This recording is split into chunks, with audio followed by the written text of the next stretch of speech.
Assalamualaikum, kelas makanan khas Palembang di Lembaga Kursus Ita Yudhistira. Materinya laksan, celimpungan, mode, dan tewan.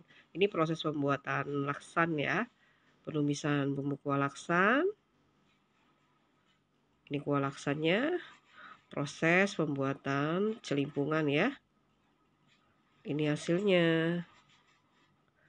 Ini penumisan bumbu kuah celimpungan. Ini kuah celimpungannya ya. Nah, ini proses penggorengan model ikan. Dan ini proses pembuatan biji tewan. Hasilnya luar biasa. Silakan bergabung di kelas makanan khas Palembang di Lembaga Kursus Ita Yudhistira.